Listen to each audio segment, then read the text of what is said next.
So let me start with compare. And just like every other tool, if you hit the plus button, it starts a new scenario. If you hit the card button, if you tap on the card or on the row itself, it opens up existing scenarios.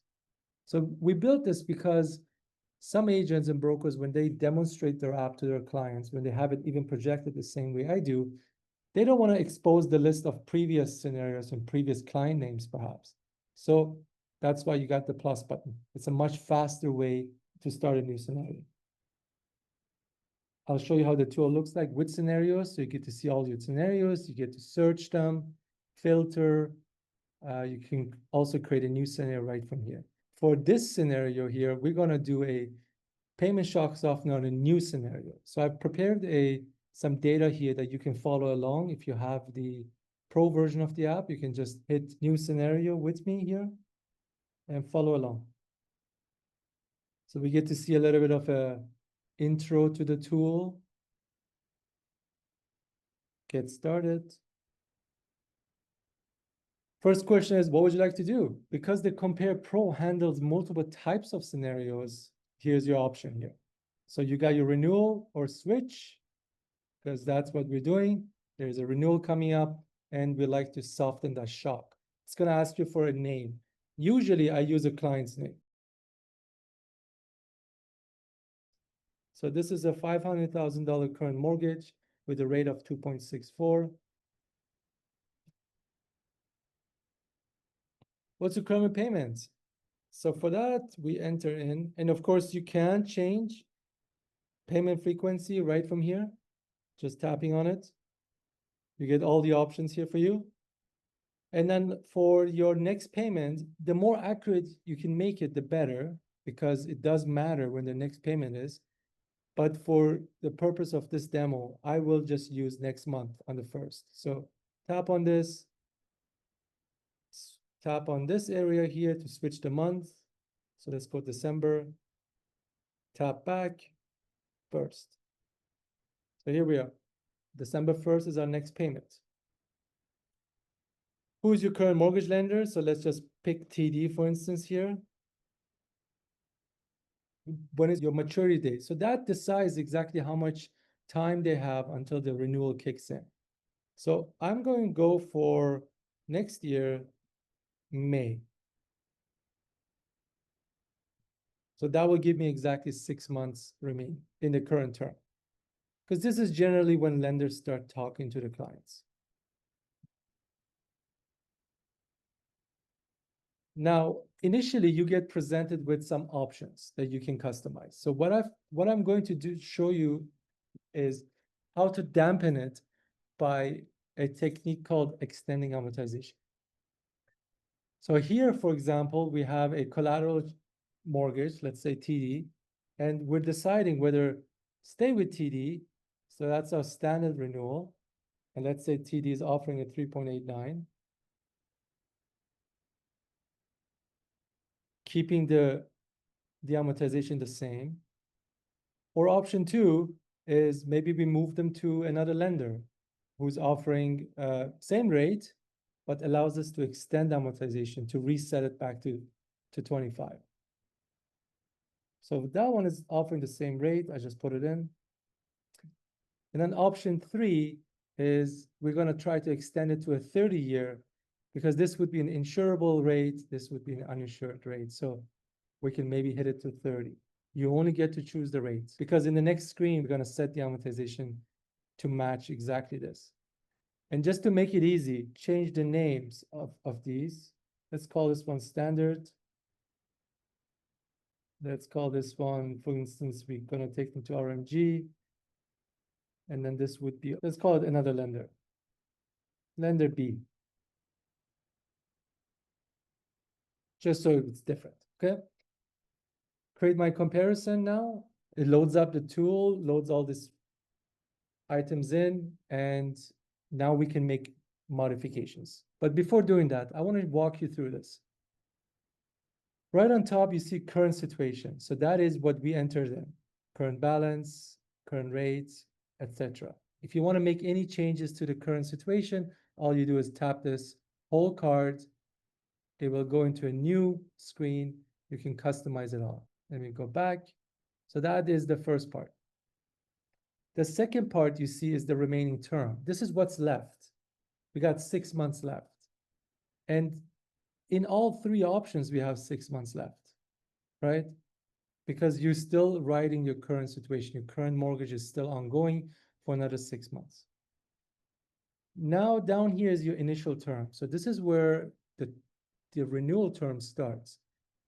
With TD, with the standard, we're going to keep the amortization the same rate, and we're going to just continue. With the other guys, we're going to change these amortizations soon. But for now, let's keep it the same, because down here, you actually get to see the payment shock. This is exactly what the payment shock is currently. This is what the client is paying, 2,631. And this is what it compares when they're about to renew. They're going to see a $307 increase in the standard, RMG, same. And this one actually has a higher rate. It's a 4.19. Now, we want to try to dampen this area. We want to make sure that our client sees that we're trying to decrease or soften this payment shock. So for that, let's extend amortization in the RMG. We're going to reset it. Let me go back. I just tapped on this. It opens up the initial term. So here, I can modify the amortization. Tapping on modify lets me put in the new AM and save the term at the bottom. We're going to do the same thing for Mr. Lender B here. But this one, we're going to modify to 30 years. Now let's check out our payment shock. What's happening? So by extending it or resetting it to 25, even though we have a higher rate to start, we're actually decreasing our payment by $78. So that's good news for families or clients who would think $307 would be a huge shock to them. You have a solution. You can switch them and reset AM to 25 and show them clearly that's actually $78 less payment. If you want to go with an uninsured rate, which is a higher rate, even though it's a higher rate, it looks like it's almost double. By hitting in 30-year AM, you can actually decrease their payments by $244. How cool is that? So let's now see more information. Under view analysis, you actually get to experience to see the payments, the interest, everything that comes with these three options. So view analysis down here. We have three tabs on top. Let's talk about the first, basic. This one just shows you the payment because payment is selected. You can see the balance. And this is the balance at the end, 5 years plus the 6 months of wait time and the total interest. If you want to go through the amortization table and look at it in here, we have a slider down here that allows you to just go through time and see what happens to the payments. So you can see here, as soon as we hit the 6 mark, 7 mark, that is when our payments change because everybody goes and renews. And looks like lender B has the lowest payment. You get to experience the same thing with the balance, the total interest, and so on. Next tab, graph. It's obviously a graphical representation of these numbers. And let's just get familiar with the colors first. So the first one, the blue, is the standard. Then we got RMG, which is the 25-year one. And then we have the yellow, which is our lender B that we moved to a 30-year. So you obviously get to see the payments relative to each other. And obviously, yellow is the best because that's what we try to do. We try to improve payment shock. Next one is the balance. So as you expected, a higher rate, the longer AM, the balance would be higher. Interest, principal. If you want to see a table view of the whole thing, you got it right here. So this is almost like the amortization table, except you have three options, three amortizations, and you can walk through them and you can see the interest through time and how they differ, which allows you to compare actually apples to apples. You can see exactly at what point in time what the interests were and how they compare. Creating a report is as easy as just hitting this button here, create a report, and I can now share it with Hannah. It actually has Hannah's name on it too. We can actually end the payment shock section here. And Hannah, if you want to open up for Q&A, I can perhaps answer some questions. Oh, George. So George is asking a question here. Is this feature available on the MA app? It's available, George, of course, but only on the Pro version. So there is an upgrade required for you to access the Compare Pro. And if you are interested, George, perhaps you can get a link from Hannah. She can send you a private link to upgrade your app, or we can book another call to show you all the other features of Pro, because there's a lot more, a lot more. So Ben, when you say that I have to upgrade the app, I have to switch from the MA app and come over to the Canadian, not the Canadian one, but your app. No, within the app, it can upgrade its features. So you within stay, the app. yeah, so you stay within your app. The branding, all that will stay. Just the features will upgrade. I will stay within the MA application, but just upgrade. Yes, Okay, can I get a link for that, and then I'll just upgrade, and I don't have to switch apps, right? absolutely Yes. not. Yeah. Sure. I'll send it to you right now. Okay, thank you, Hannah. Oh, that's a great point, Monica. So Monica just brought up a cool scenario. She said a lot of people are extending AM, but they're taking that saving, that additional cash flow and applying it as a prepayment. So that's amazing, right? And is it possible? Yes, absolutely. So let's say we are on the 30-year AM here, the lender B, and we've just decreased our payment by $244. So wouldn't it make sense to apply this $244 as a prepayment? Of course it does. So simply get into the term, the renewal term, and you can add extra payments.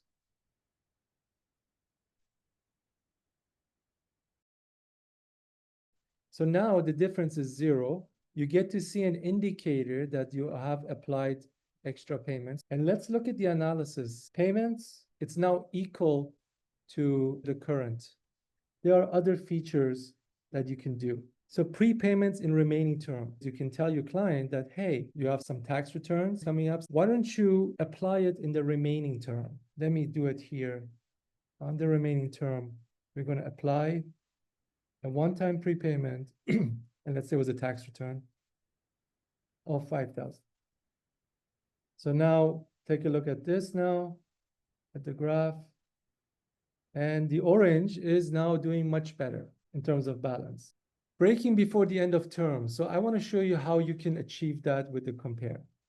So even though she has 6 months left, we could actually go and break before the end of term and just go inside the remaining term and then add a break event.